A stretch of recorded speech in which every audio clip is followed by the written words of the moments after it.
Trump کی جانب سے پروجیکٹ فریڈم کا اعلان، تمام بحری جہازوں کو گزارنے کی تیاریاں، یہ سب کرنے کے باوجود ایک دن بعد ٹرمپ کو اپنے اس پروجیکٹ فریڈم سے یو ٹرن لینا پڑا۔ آخر ایسی کیا وجہ تھی کہ ٹرمپ نے یو ٹرن لیا؟ کیا اسے کسی دوست ملک کی جانب سے پریشر کا سامنا کرنا پڑا؟ اس بارے میں اظہر علی خان سے بات کرتے ہیں۔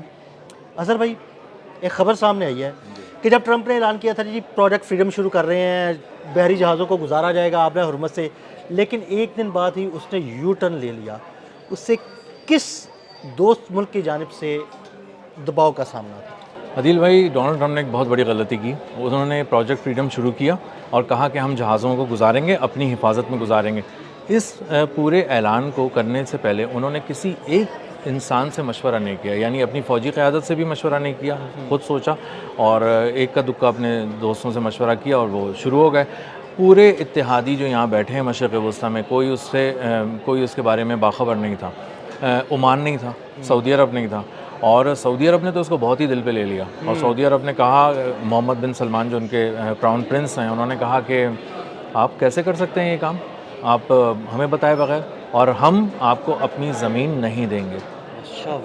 بڑے سخت الفاظ ہیں یہ۔ جی ہم یہ پورا جو ایئر آپریشن اگر آپ کو کرنا ہے تو ہماری کسی بیس سے آپ کا طیارہ نہیں اڑے گا، اور اس کام کے لیے، کیونکہ آپ ایران سے ایک طرح سے آپ پھر لڑنے جا رہے ہیں، اور ایران نے اگر کوئی حملہ کیا تو آپ ہماری بیسز چھوڑیں گے، پھر آپ حملہ کریں گے، اور پھر دوبارہ یہ بات آئے گی کہ امریکہ پہ حملہ کیا ایران نے لیکن سعودی عرب کے اندر کیا ہے یا کہیں اور کیا ہے۔ تو اس کانفلکٹ کا بہت اچھی طرح سعودی عرب سمجھ چکا ہے، اور اس کو اندازہ ہے کہ ہم نے کچھ کیے بغیر ہم نے بہت سارے زخم سہے ہیں، اور مشرق وسطیٰ میں بہت ساری چیزیں اس لیے ہوئی ہیں کیونکہ امریکہ نے وہاں پہ چیزیں کی بھائی، محمد بن سلمان کے اس بیان سے میں جو سمجھ رہا ہوں نا، وہ یہ بات ہے کہ اس نے امریکہ کو لال جھنڈی دکھا دی ہے کہ بھائی اب ادھر نہیں آنا، اور دوسری جانب اس نے ایران کو سبز جھنڈی دکھائی ہے کہ بھائی ہم تمہارے ساتھ ہیں۔ مجھے تو یہ لگتا ہے کہ یہ ایسی بات ہے، اصل میں گیم سمجھ گئے نا وہ اصل میں سعودی عرب کو گیم سمجھ میں آ گیا، اور محمد بن سلمان جو ہے نا بہت باریک بینی سے حالات کا جائزہ لے رہے ہیں، اور وہ ایک طرف دیکھ رہے ہیں کہ پاکستان مخلصانہ کوششیں کر رہا ہے، ایران سے وہیں پہ حملہ کرتا ہے جہاں سے امریکہ حملہ کرتا ہے، تو اگر میری بیس سے کوئی ایک طیارہ بھی اڑا تو یعنی میں نے اپنی سرزمین دے دی استعمال کرنے کے لیے، ایران پہ حملے کے لیے اور آبنائے ہرمز پہ حملے کے لیے۔ آبنائے ہرمز میں کسی مقام پہ بھی کوئی بھی حملہ دراصل ایران پہ براہ راست حملہ ہے، کیونکہ وہاں پہ اس کی گرفت ہے۔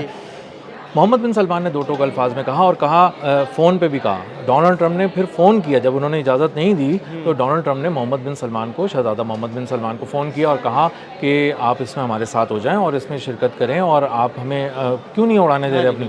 تو انہوں نے کہا کہ آپ نے اتنا بڑا پروجیکٹ شروع کرنے جا رہے ہیں، فوجیوں کی تعداد بڑھا رہے ہیں، طیاروں کی تعداد بڑھا رہے ہیں، آپ بحری جنگی جہاز ایئر کرافٹ کیریئرز لے کے جا رہے ہیں آگے، اور ہم آپ کے اتحادی ہیں، اور ہم سے بات کرنا بھی آپ نے مناسب نہیں سمجھا۔ جی آپ بتا بھی نہیں رہے، آپ اطلاع بھی نہیں دے رہے، آپ خود ہی شروع کر رہے ہیں، ہم ٹی وی دیکھیں گے کیا آپ کے بیانات؟ خود ہی شروع کرنا ہے تو پھر اپنی جہاں مرضی سے شروع کرو، ہماری بیس پر استعمال نہ کرو، ایسا ہی ہے، نہ ہماری ایئر اسپیس استعمال ہوگی۔ بالکل ایسا ہی ہے۔ تو انہوں نے جب واضح طور پہ دو ٹوک پیغام دیا اور کہا کہ ہم نہیں مسترد کرتے ہیں اس چیز کو، تو ڈونلڈ ٹرمپ کے پاس کوئی چارہ نہیں تھا کہ وہ اپنی چیزوں کو سمیٹیں اور وہاں سے بھاگیں، اور وہ اب بھاگ کے سمٹ کے ایک کونے پہ کھڑے ہو گئے، اور پھر ایک بار معاہدے کا انتظار ہو رہا ہے، ایک بار پھر کہ وہ معاہدہ ہو جائے کسی طرح، اور کہیں اس میں آپ یہ لکھ دیں دو جملے کہ امریکہ جیت گیا ہے اور ایران بھی کچھ کر لیا اس نے مینیج، تو پلیز ہمیں جانے دیں یہاں سے، تو ہم اپنا سامان سمیٹیں اور شاید 2 دن میں یہاں سے نکل جائیں۔ تو اب اندازہ یہ ہو رہا ہے کہ اگر آپ کو ایئر بیسز پورے خطے میں رکھنی بھی ہیں امریکہ کو،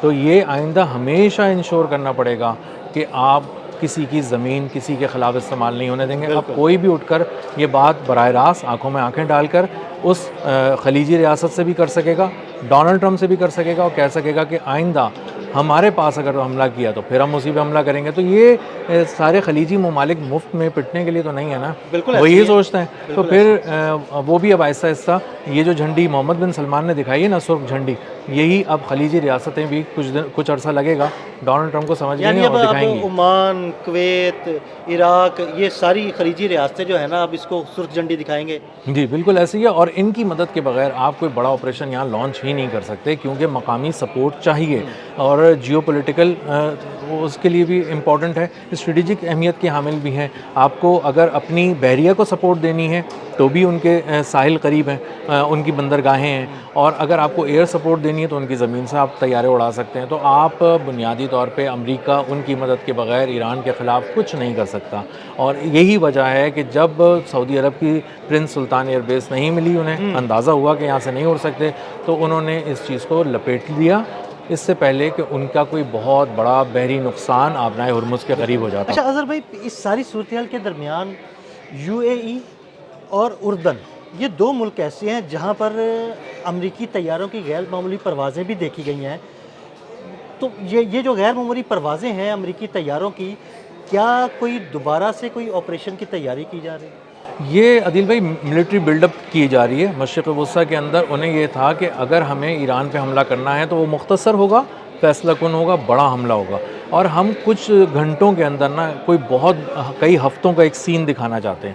اب ظاہر ہے وہ کرنے کے لیے فوجی بھی چاہیے، انسان بھی بہت سارے چاہیے، مشینیں بھی بہت ساری چاہیے، دفاعی ساز و سامان بہت سارا چاہیے. تو انہوں نے اپنے تمام طیارے، ایئر کرافٹ کیریئرز، بحری بیڑے، اور اس کے ساتھ ساتھ انہوں نے مختلف قسم کے جو یہ ڈیفنس سسٹم تھے، ملٹی لیئر ڈیفنس سسٹم، یہ سارے لگا کے جارڈن میں جا کے لگائے، اردن میں، اسرائیل کی طرف لگائے، اور یو اے ای کے اندر ابھی انہوں نے لگائے، جو ہم نے آپ کے ساتھ ایک ویلاگ بھی کیا بھی تھا کہ انہوں نے وہاں پہ شعاؤں کا سسٹم لگایا ہے، لیزر ڈوم لگایا ہے، تاکہ وہ میونیشنز اور جس طرح کی بھی چیزیں آتی ہیں اس کو اڑا سکیں، وہ ڈرونز کو اٹیک کر سکیں، تباہ کر سکیں.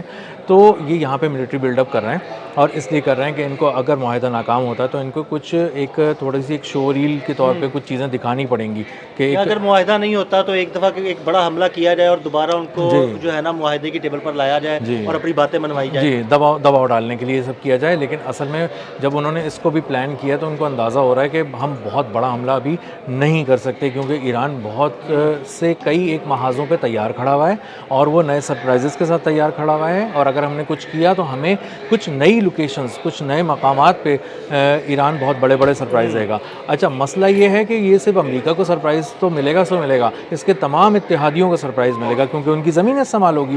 اب کسی نئے سرپرائز کے لیے کم از کم خلیجی ریاستیں تیار نہیں ہیں. خلیجی ریاست تیار نہیں ہے، اور خلیج کا ایک سب سے بڑا ملک سعودی عرب، اس نے دو ٹک الفاظ میں ٹرمپ کو کہہ دیا کہ بھائی ہماری زمین استعمال نہیں ہوگی، ہماری فضا استعمال نہیں ہوگی. تو پھر اردن اور یو اے ای کو سوچنا نہیں چاہیے؟ اردن بھی سوچ رہا ہے، لیکن مسئلہ یہ کہ وہ بہت زیادہ دباوا ہے. یو اے ای جو ہے وہ کہہ تو رہا ہے کہ ہمارے پاس بیٹھو، لیکن اصل میں وہ یہ بات سب کے سامنے نہیں کہتا کہ ہماری زمین استعمال نہیں کرو، لیکن وہ بار بار اندر سے یہی کہہ رہا ہے کہ اگر تم نے ہماری زمین استعمال کی تو مجھے یہ شیورٹی دو کہ جو اگلا بم ہے وہ میرے اوپر آ کے نہیں گرے گا.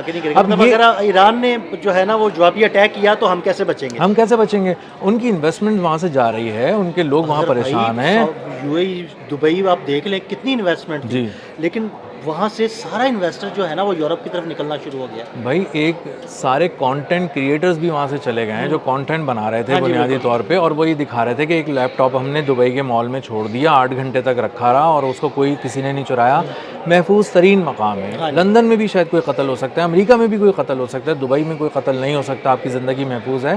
ان ساری یقین دہانیوں کے بعد جب آپ وہاں لائے اور اتنی محنت کے بعد تیار کیا، ایک جنت کا سا سما ہے وہاں پہ، اور وہاں پر آ کر بم گر جائے گا اور اس کی آواز پورا دبئی سنے گا، اس کی آواز پورا ابو دھابی سنے گا. تو یہ تو مطلب دل دھڑک رہے ہیں، وہ سارے نازک دل وہاں پر ایک جگہ جمع ہوئے ہیں، دنیا کے خوبصورت ترین نازک ترین دل وہاں موجود ہوئے ہیں، مطلب وہاں موجود ہیں. تو وہ کیسے یہ سوچیں گے؟ وہ تو آئے یہاں پہ تحفظ کے لیے تھے. اگر آپ نے تحفظ ہی وہاں سے چھین لیا تو وہاں نہ انویسٹمنٹ بچے گی، نہ وہاں ورکر بچے گا، نہ وہاں بلینئرز بچیں گے. اور وہ اسی لیے آپ دیکھیں کہ میں ایک رپورٹ دیکھ رہا تھا کہ وہ اپنا پیسہ اٹھا کر سنگاپور لے جا چکے ہیں. سنگاپور میں بہت زیادہ جو فنڈ مینیجرز ہیں وہ بہت بزی ہیں آج کل. اسی کے ساتھ ساتھ جو سوئس اکاؤنٹس کے اندر بھی بہت سارے پیسے ٹرانسفر ہو رہے ہیں. تو لوگ اب سمجھتے ہیں کہ اگر چلو واپس آ بھی گیا دبئی، ابو دھابی اور یہ ساری جگہیں، تو پھر تب بھی یہ دیکھنا پڑے گا کتنے عرصے میں واپس آتا ہے اور اس کی نئی شکل کیا بنتی ہے. تو وہاں پہ بہت ساری چیزیں رک گئی ہیں، بہت سارے لوگ انتظار کر رہے ہیں. اس موقع پہ آپ کا ایک بم اور مزید آ کے گر گیا تو کیسے ہوگا؟ اچھا یہ یقین دہانی مانگ رہا ہے یو اے ای، اور امریکہ یہ یقین دہانی اس لیے نہیں کرا سکتا کیونکہ وہ ابھی بم کھا کے بیٹھا ہوا ہے آبنائے ہرمز کے پاس اپنے جہاز میں، اس کا جہاز بھاگا ہے وہاں میزائل اٹیک کے بعد. تو وہ اپنی نہ بیس بچا پا رہا ہے، نہ وہ اپنے فوجی بچا پا رہا ہے، نہ وہ اپنے جنگی جہاز بچا پا رہا ہے. تو ڈونلڈ ٹرمپ اس وقت کسی پوزیشن میں نہیں ہے کہ وہ کسی قسم کی یقین دہانی کرا سکیں.